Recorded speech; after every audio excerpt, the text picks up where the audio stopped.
ओम शांति। किस माँ बाप के घर में दुख देने वाली संतान पैदा होती है? किस माँ बाप के घर में संतान कंगाल करने वाली पैदा होती है? आज दुनिया में हम देख रहे हैं बहुत से माता पिता के यहाँ ऐसी संतान जन्म लेती है जो उन माता पिता को बहुत दुख देती है, कष्ट देती है। माता पिता बड़ी उम्मीद लगा करके उनका लालन पालन पोषण करते हैं और उसके बावजूद भी वो संतान माता पिता को बहुत दुख देती है। तो आखिर ऐसा क्यों होता है? और कोई कोई संतान ऐसी होती है जो माता पिता को बहुत सुख देती है, अपने पलकों पर बैठा करके रखते हैं। तो आखिर ऐसा क्यों होता है? और जिन माता पिता की यहाँ दुख देने वाली संतान होती है वो माता पिता फिर भगवान को भी कोसते रहते हैं, भगवान को दोष देते रहते हैं कि आखिर हमें भगवान ने ऐसी संतान क्यों दी।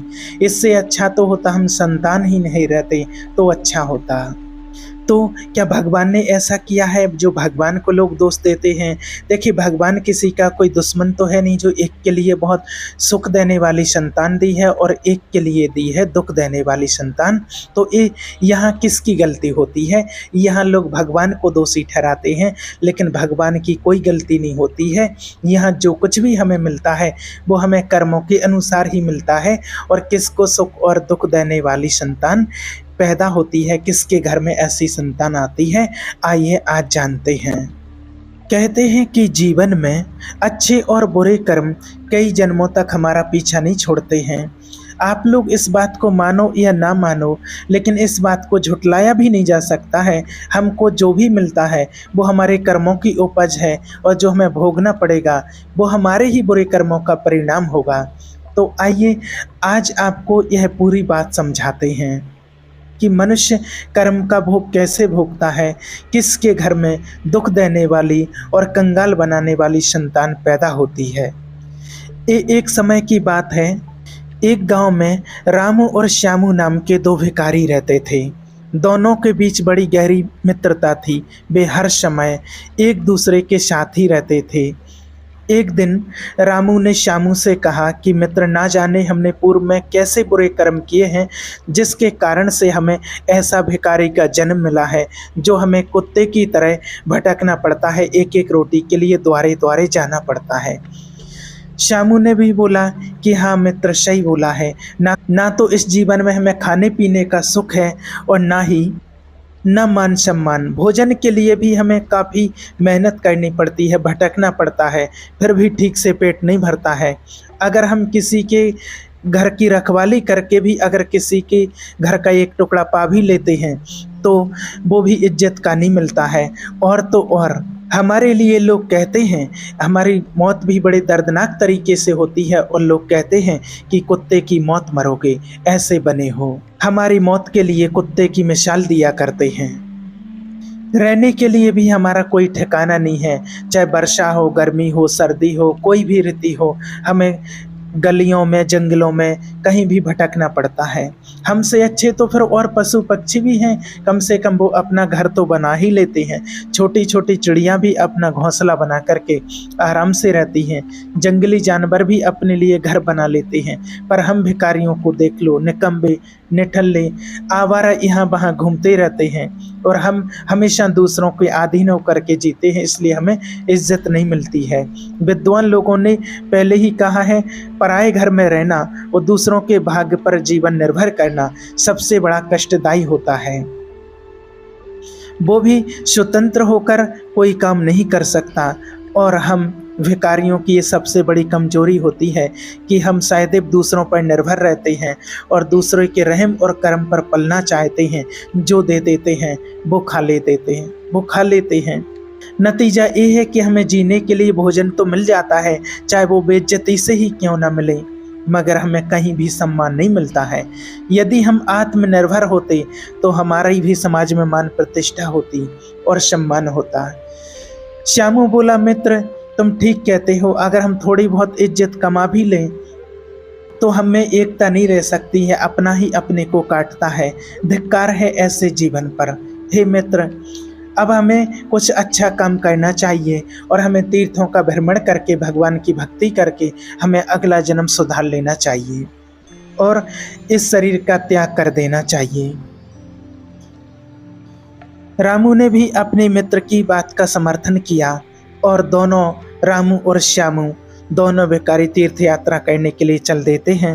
रास्ता का तो उन्हें इतना ज्ञान नहीं था, पर भगवान के नाम का सहारा लेकर के चल पड़े, क्योंकि कहते हैं कि बलवान के लिए कोई काम कठिन नहीं होता है, परिश्रमी के लिए कोई स्थान दूर नहीं होता है, विद्वान के लिए कोई जगह विदेश नहीं होती है, और मीठा बोलने वाले के लिए कोई पराया नहीं होता है।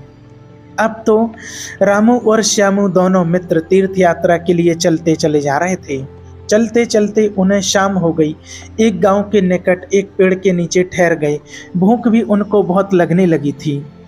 तब उन्होंने देखा कि पास में ही एक छोटी सी नाली में पानी बह रहा है और उसमें बहुत बड़ी बड़ी मछलियां दिखाई दे रही हैं, बहुत उछल कूद कर रही हैं। मोटी मोटी बड़ी मछलियों को देख करके श्यामू के मुंह में पानी आ गया और कहने लगा कि मित्र, भूख से हाल बेहाल है और सामने वाली नाली में हमें हमारा भोजन भी दिखाई दे रहा है, तुम कहो तो चलें, 2-4 मछलियों को मारकर खा लिया जाए। तो श्यामू बोला, श्यामू की बात सुनकर के रामू बोला, अरे मित्र, कैसी बात करते हो, थोड़ा शुभ शुभ बोलो। हम दोनों अभी शिकार के लिए नहीं निकले हैं, तीर्थ यात्रा के लिए निकले हैं, और जब तक हम तीर्थों का भ्रमण करेंगे किसी जीव को मारना तो दूर, उसे मारने की बात भी नहीं सोच सकते हैं। यदि हमने ऐसा किया तो हमें तीर्थों का कोई फल नहीं मिलेगा और उल्टा हमको पाप ही लग जाएगा। हमें इस समय हिंसा से रहित शाकाहारी भोजन से ही काम चलाना है। रामू बोला कि मित्र, शाकाहारी भोजन तो हमें किसी गांव में ही मिल सकता है। एक काम करते हैं, अपने दोनों लोग अपने सामने वाले गांव में चलते हैं, जिसको जो मिल जाए उसे ही खा करके अपनी भूख मिटा लेंगे और लौट करके इसी वृक्ष के पास आ जाना। बोले हाँ, यह ठीक रहेगा। अब तो दोनों मित्र रामू और श्यामू गांव में पहुंच गए।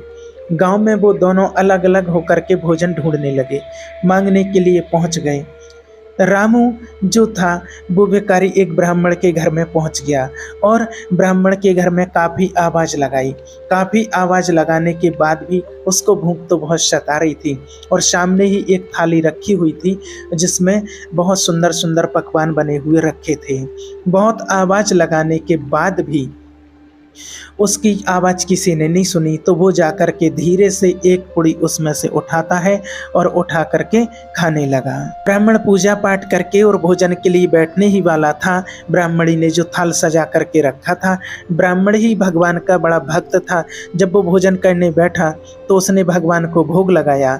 इतने में उसने देखा कि द्वार पर बैठा हुआ कोई भिखारी उसकी थाली में से ब्राह्मण ने देखा कि अरे भिखारी ने एक पुड़ी उठा करके खा ली है, और उसने देखा और राम राम करके वो उठ बैठा। ब्राह्मण ने अपनी पत्नी से कहा, अरे भाग्यवान, भोजन तो देखो इस भिखारी ने छू लिया है। अब एक काम करो, इस थाली का भोजन उसी भिखारी को दे दो। लगता है बेचारा बहुत भूखा है, ये भोजन इसके ही भाग्य का है। ब्राह्मणी को थोड़ा बुरा जरूर लगा, क्योंकि उसने बड़ी मेहनत से भोजन तैयार किया था, लेकिन उसके लिए उसके अंदर भी सबके प्राणियों के प्रति दया भावना थी, इसलिए बड़ी प्यार से उस थाली का सारा भोजन उस भिखारी को दे दिया।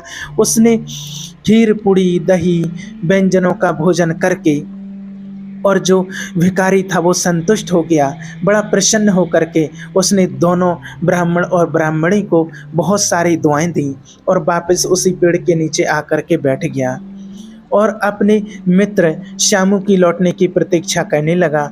उधर श्यामू भी भोजन की तलाश करते करते गांव के एक सेठ के घर के पास पहुंचा और सेठ भी अपने घर में भोजन करने के लिए आ ही रहा था। और इतने में उस श्यामू ने भी बहुत ज़ोर ज़ोर से आवाज़ लगाई, लेकिन उसकी आवाज़ भी किसी ने नहीं सुनी और वो जा कर के उसकी थाली में से एक पूड़ी उठा करके खाने लगा और पूड़ी को लेकर के वहीं द्वार के बाहर बैठ करके खाने लगा। इधर से उस सेठ को उस भिखारी की करतूत पर बड़ा गुस्सा आया और एकदम से क्रोध में भर गया और उसने लाठी उठाई और उस भिखारी के पीछे से लाठी बरसाना शुरू कर दी। बेचारा रामू, वो भिखारी तो अपना पूड़ी खाने में लगा था और इधर से सेठ की लाठी उसके ऊपर पड़ी। लाठी का बार इतना तेज था कि बेचारा वो भिखारी वहीं का वहीं बैठा रह गया। उसकी कमर टूट चुकी थी और वो गिंगियाता हुआ, सरकता हुआ वहाँ से चलने लगा।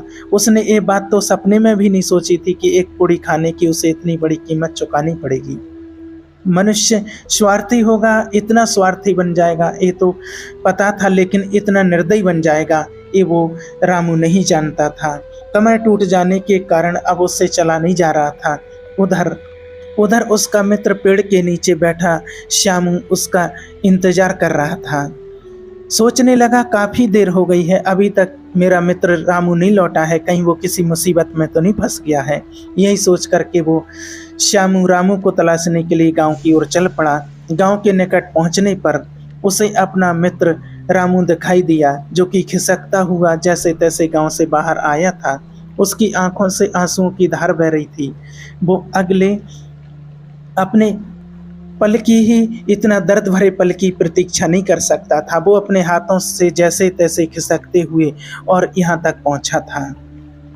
और जैसे ही रामू की टूटी हुई कमर देखी तो श्यामू बहुत दुखी हुआ और पूछने लगा कि मित्र, तुम्हें इस दशा में किस पापी ने पहुंचाया है। तब उसने रोते रोते एक सेठ का निर्दयता व्यवहार अपने मित्र को बता दिया। सेठ की दुष्टता के बारे में श्यामू का खून खौल उठा, लेकिन वो कर भी क्या सकता था। वो एक मूक पशु की तरह एक भिखारी ही ठहरा। जैसे एक पशु होता है, उनका जीवन होता है, वैसे उसने कहा हमारा भी जीवन है, अब वो कर भी क्या सकता है। रामू बोला, मित्र, अब तो मरना और जीना एक जैसा हो गया है। सेठ ने मेरी कमर तोड़कर मुझे तीर्थों का भ्रमण करने से भी वंचित कर दिया है। अब इस टूटी कमर के साथ मैं और जीना नहीं चाहता हूँ। मुझे तुम किसी भी तरह से यहाँ से ले चलो, अब मैं अपने प्राण त्यागना चाहता हूँ। जैसे तैसे करके श्यामू रामू को लेकर के आगे को गया और एक नदी में कूद करके उन दोनों ने अपने शरीर का अंत कर दिया। दोनों मित्रों ने अपने साथ दोनों ही ने अपने प्राण त्याग दिए। दोनों ने अपने प्राण त्याग दिए। तीर्थों का भाव लेकर के वो दोनों वहां से निकले थे। इसीलिए भगवान ने उनके पूर्व के पापों को नष्ट कर दिया और उन्हें फिर एक अच्छी जगह जन्म देने का निश्चय किया। उनके ऐसे कर्म थे। और फिर जो श्यामू था उसने तो उसी पंडित के यहाँ पर जन्म ले लिया और रामू ने उस सेठ के यहाँ जाकर के जन्म लिया है। संयोग से दोनों के घर पहले से कोई संतान नहीं थी। काफी समय के बाद सेठ के घर एक पुत्र के घर जन्म लिया था। इस खुशी में सेठ ने बहुत बड़ा उत्सव मनाया, पूरे नगर की दावत की। अभी तो खुशी का जश्न समाप्त भी नहीं हुआ था कि इतने में सेठ को खबर मिली कि उसके व्यापार में बहुत बड़ा नुकसान हो गया है और उसके गोदाम में आग लग गई है। यह देख करके सेठ को बहुत बड़ा सदमा लगा। वो इस सदमे से बाहर नहीं निकल पाया था कि उसकी पत्नी बहुत रोग से ग्रसित हो गई। सेठ की सारी संपत्ति बिककर धीरे धीरे उसके उपचार में लगने लगी। उधर जब श्यामू बेटा बनकर के ब्राह्मण के घर पैदा हुआ तो पुत्र के घर में जन्म लेते ही ब्राह्मण को राजा के यहाँ अमात्य के पद पर नौकरी मिल गई। ब्राह्मण की सलाह से राजा का राजकाज बड़े ही अच्छे ढंग से चलने लगा। कोई भी युद्ध राजा हारता नहीं था, क्योंकि ब्राह्मण उससे अच्छी रणनीति बना करके देता था। कुछ दिनों बाद राजा ने ब्राह्मण को अपना प्रधानमंत्री घोषित कर दिया। गरीब ब्राह्मण अब पूरे राज्य का प्रधानमंत्री बन गया था। इधर ब्राह्मण का बेटा भी बहुत बड़ा विद्वान बनता चला गया। उसने अपने पिता के नाम में 4 चांद लगा दिए। उधर सेठ का बेटा बड़ा होकर नकम्मा निकला। सेठ के बचे कुछ धन को उसने जुआ, शराब, मांस, मदिरा में उड़ा दिया। सेठ कुछ भी कहता तो बेटा उसे मारता पीटता और गालियां देता था। एक दिन तो नशे में उसने अपने पिता को लाठियों से इतना पीटा कि सेठ की कमर ही तोड़ डाली। अब तो सेठ चल फिर भी नहीं पाता था। सारे दिन घर में पड़ा पड़ा अपने कुकर्मों की सजा भोगता रहता था। एक दिन सेठ ने अपनी पत्नी से कहा, भाग्यवान, हमने ना जाने कौन से पाप कर्म किए हैं जिससे हमारे घर में एक कुपुत्र पैदा हुआ है। ऐसे बेटे से तो मैं बिना संतान के ही ठीक था। तो फिर सेठ की पत्नी ने कहा, तुम्हें याद है तुमने एक भिखारी की लाठी मार करके उसकी कमर तोड़ दी थी। शायद उसी पाप का तुम्हें और मुझे दंड मिल रहा है। कहते हैं कि कर्म लौट करके जरूर आता है। हमारे अच्छे बुरे कर्मों का ही परिणाम होता है कि हमें अच्छी बुरी संतान मिलती है। हमारे पाप पुण्य ही हमारे घर में बेटा और बेटी बन करके जन्म लेते हैं। अगर संतान सुख देने वाली हो तो समझ लेना आपके अच्छे कर्म फलित हो रहे हैं, और संतान दुख देने वाली हो, निकम्मी हो, निठल्ली हो, तो समझ लेना कि आपके बुरे कर्मों का हिसाब बराबर हो रहा है। इस प्रकार सेठ अपने कर्मों को याद करके रोजाना तड़पता रहता था, जैसी करनी वैसी भरनी। इसलिए हमें ये ध्यान रखना है अपने जीवन में किसी को कष्ट ना पहुँचे, और किसी के प्रति इतने हम निर्दयी ना हो जाएं कि हमें किसी को इतना कष्ट और दुख पहुंचाएं, या दुख किसी को हम पहुंचाते हैं तो वो लौट करके हमारे ही पास आता है। इसलिए जीवों के प्रति भी निर्दयता ना हो, किसी इंसान के प्रति हम इतने निर्दयी ना बने जो उसको इतना बड़ा कष्ट भोगना पड़े, क्योंकि जो दुख हम दूसरे को देते हैं वो एक ना एक दिन लौट करके हमारे पास जरूर आता है। इसलिए भगवान कहते हैं कि ईश्वर से डरो या ना डरो, लेकिन अपने कर्म से जरूर डरो। ईश्वर तो तुम्हारा पिता है तो माफ़ कर देगा, लेकिन कर्म तुम्हें कभी माफ़ नहीं करता है। इसलिए अपने कर्मों को श्रेष्ठ बनाओ, अच्छे कर्म करो, पुण्य कर्म करो, अपने जीवन को श्रेष्ठ बनाओ। ओम शांति।